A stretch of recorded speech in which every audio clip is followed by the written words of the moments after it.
I am always ready and willing to talk about the witchy characters in my upcoming novel, Witches of Honeysuckle House, which is like practical magic, but if the house was alive. The book follows two sets of sisters. So we have a set in present day who are lightly estranged because their abusive mother, died 13 years ago because there's a curse. Every 13 years, these witches lose someone they love. The last person to pass was their mother. And after that happened, they disagreed on how to try to break the curse. They did a tarot reading, they interpreted it differently. So now it's 13 years later, and they have 4 days, basically, to break the curse. They both thought they had figured it out, and it turns out they were wrong. Things are going badly.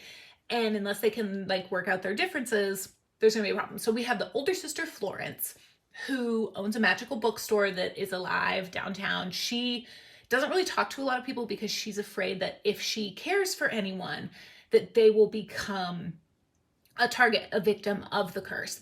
And so the only people she cares about are her sister, her sister's daughter, who's a seven-year-old girl, I think she's 7, named Clara, and her best friend, Angela.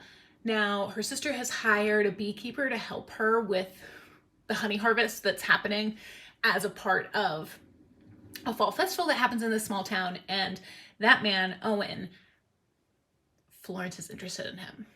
So we have that issue, but we also have her healing journey because Florence doesn't realize that she has complex PTSD and she has been unable to return to the house because of it.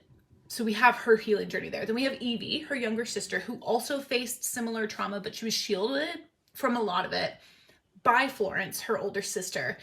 Evie runs a bed and breakfast out of Honeysuckle House, which is their childhood home where these deaths happen. And Evie is very, very attached to the house. So her journey is Florence thinks the only way to get rid of the curse at this point is potentially to get rid of the house, as we kind of move in through the story. And Evie wants to do everything she can to save the house. So the things she loves the most are Honeysuckle House, her sister, who she loves, and her daughter, Clara. And also maybe she's interested in Florence's best friend, Angela. And then we have another set of sisters that come from their storyline is in the past. And these are the witches that came before them because these sisters have to figure out how the curse started if they wanted to break it. So we have an older sister, Violet, and her younger sister, Regina, who lost their parents as the first curse victims. 13 years after that loss, the curse is coming, but they don't actually know that they're cursed yet because it hasn't started repeating itself yet. So we get to see their journey and their relationship as sisters of dealing with the grief of having lost their parents and what that looks like in a sister relationship. So if that sounds interesting to you, you should definitely pre-order.